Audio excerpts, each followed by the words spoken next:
As twilight descends on the 7th lunar month and lanterns flicker like stars in the humid summer air, a peculiar stillness blankets towns and villages across China.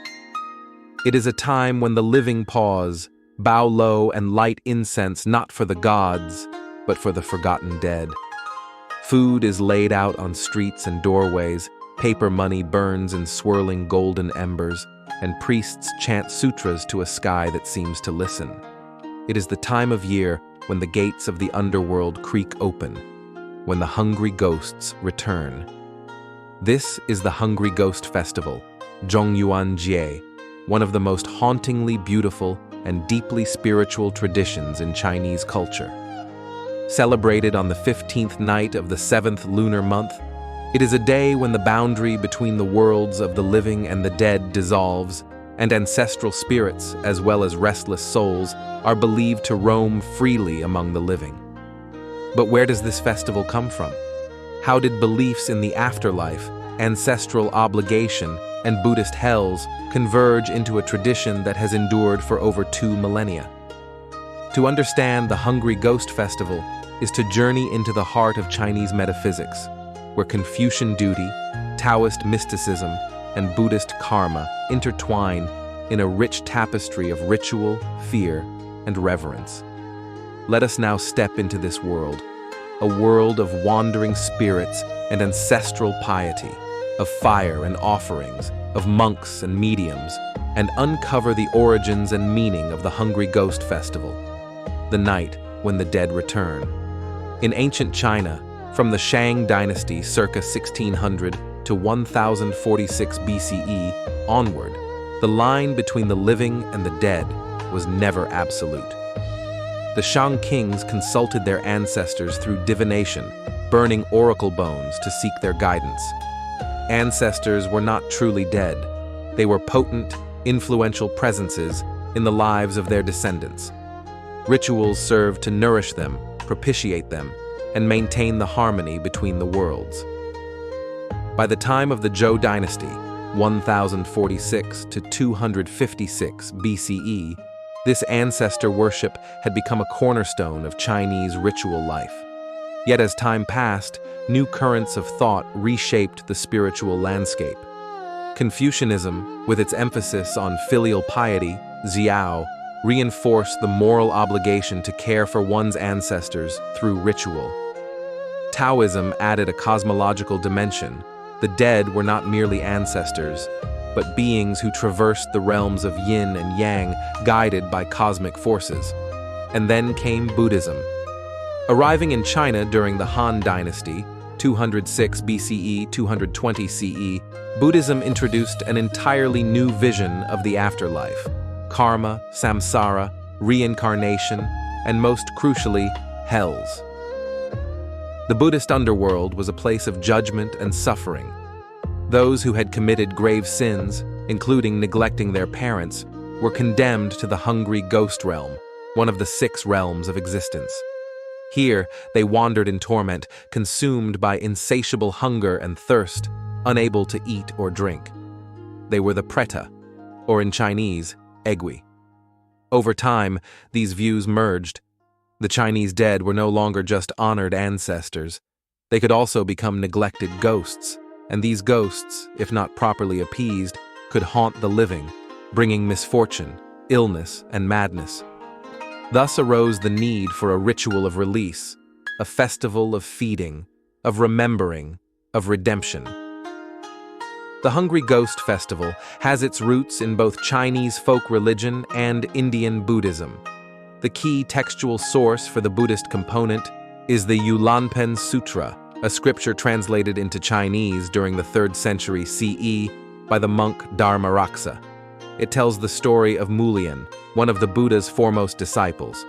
According to the sutra, Mulian used his supernatural powers to look upon his deceased mother. To his horror, he found her in the realm of hungry ghosts, emaciated and tormented. He tried to offer her food, but it burst into flames before she could consume it. Distraught, Mulian sought the Buddha's guidance. The Buddha instructed him to make offerings to the monastic community on the 15th day of the 7th lunar month. Through the monks' collective prayers and merit transfer, Mulian's mother was released from her suffering. This act of filial salvation became the mythic foundation for the Hungry Ghost Festival in its Buddhist form. The festival became known as Yulanpen Jie, derived from the Sanskrit ulambana, meaning hanging upside down, a metaphor for the agony of the damned. But Buddhism did not introduce the concept of ghostly spirits to China. It simply lent it a framework of soteriology and ritual. Chinese folk beliefs had long held that neglected souls could become gai, ghosts who wandered the earth with unfinished business or unfulfilled needs. These spirits, unlike ancestors safely ensconced in the family altar, were dangerous and unpredictable. Thus, the Buddhist ulambana and the indigenous ghost month practices fused, producing a uniquely Chinese observance that was at once filial, fearful, and spiritually redemptive. When the 7th lunar month arrives, the entire cosmos takes on a different hue in the Chinese imagination. It is called Ghost Month, and it is believed that during this time, the gates of Diyu, the Chinese underworld, are thrown open. The dead, especially those who have not found peace, come forth. The 15th day of this month, the full moon, marks the peak of their return. It is the Hungry Ghost Festival. Ritual observances vary across regions, but there are several common elements. Offerings of food and drink. Families prepare elaborate feasts, whole chickens, ducks, cakes, fruits, tea, wine, and place them on altars outside their homes or at temples. These are not for the living, but for the unseen visitors. The food is left untouched by human hands, a silent invitation to the hungry ghosts. In some traditions, 3 sets of meals are prepared, one for ancestral spirits, one for wandering ghosts, and one for deities. Burning of paper offerings. Perhaps the most iconic ritual is the burning of joss paper, symbolic currency known as hell money, as well as paper houses, clothes, servants, and even electronics. These are believed to materialize in the spirit world, providing comfort to the dead. The flames, licking the sky, are messages sent beyond the veil, a commerce between worlds. Lanterns and water rituals. In coastal regions such as Fujian and Taiwan, people float lanterns on rivers and seas to guide lost souls, especially those who died at sea. The flickering lights are like stars on water, lighting the way home for the forgotten. Operas and entertainment for the dead. In southern China and Southeast Asia, open-air performances of traditional opera are staged with the front rows left conspicuously empty. They are reserved for ghostly spectators. These shows are not mere entertainment. They are acts of appeasement and respect. Monastic ceremonies and sutra chanting. Buddhist monks are often invited to conduct Yulanpen ceremonies, chanting sutras and offering prayers to release souls from suffering. The merit generated by these rituals is thought to alleviate the torments of the hungry ghosts and ensure a better rebirth. Taboos and precautions. Ghost Month is also a time of caution.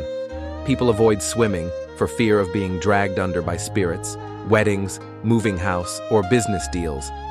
These are times of spiritual vulnerability when malevolent forces lurk in shadows.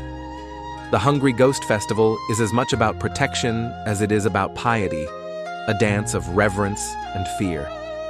While the Hungry Ghost Festival is celebrated throughout China, its observance takes on richly varied forms depending on geography and local tradition. In Hong Kong and Guangdong, the festival is known as Yulan and is recognized as part of the city's intangible cultural heritage. Communities organize large-scale public offerings, known as pudu rituals, where entire neighborhoods come together to feed the spirits. Temporary altars are erected, and Taoist priests perform elaborate ceremonies to pacify and guide the ghosts. In Taiwan, the entire 7th month is filled with ritual activity. Businesses sponsor grand Zhongyuan Pudu events, offering food and money to spirits. Families mark the month with both solemnity and community celebration. At the port city of Keelung, a spectacular ghost festival parade and lantern launch takes place, combining Buddhist, Taoist, and Aboriginal elements. In Singapore and Malaysia, where many Chinese immigrants brought their traditions, the Hungry Ghost Festival is a major cultural event. Street performances known as Getai light up the nights, with brightly dressed singers, comedians, and dancers performing for both human and spectral audiences. In northern China, the emphasis is often more subdued and centered on ancestral rites. In the countryside, villagers burn incense and sweep graves, ensuring that no spirit is left in neglect. The festival, thus, is not a monolith, but a kaleidoscope, reflecting the diversity of Chinese diasporic culture while preserving a common spiritual core. At its heart, the Hungry Ghost Festival is not merely about ghosts, it is about the living. It is a reflection of filial piety, the Confucian virtue that binds generations through duty and love. By feeding ghosts, especially those who are forgotten or unclaimed, participants extend the ethics of care beyond their kin. No soul is to be abandoned. Even the most wretched spirit deserves a meal, a prayer, a light in the darkness. It is also a festival of karma and redemption, drawn from Buddhist thought. The story of Mulian reminds us that the consequences of our actions and our neglect echo beyond death. But it also offers hope that even the tormented can be liberated through compassion and merit. Moreover, the festival reveals a uniquely Chinese metaphysics, one in which the world is porous. The dead are not gone. They are present, watching, listening, and in need. This worldview resists the modern severance of life from death, insisting instead on continuity, responsibility, and ritual. In a world increasingly disenchanted, the Hungry Ghost Festival stands as a testament to a culture that remembers, that feeds its dead, sings to its phantoms, and acknowledges the unseen presences that dwell among us. As the moon rises over incense smoke and burning paper, and the last cups of wine are poured to empty air, the living bow once more. In that moment, the boundary between past and present dissolves. The ghosts, fed and honored, fade silently back into the realm of shadows. The gates of Diyu close, and the world resumes its rhythm. But something lingers. The Hungry Ghost Festival is many things: a ritual of remembrance, a drama of redemption, a theater of the dead. But above all, it is a mirror. It reflects who we are and who we were. It asks us to care for those we cannot see, to honor the forgotten, to light candles not only for our ancestors, but for all who wander without names. In doing so, it teaches us a profound truth, that the dead never truly leave, and that in remembering them, we keep a part of ourselves alive. Thus ends the story of the Hungry Ghost Festival, a time when the dead return and the living remember.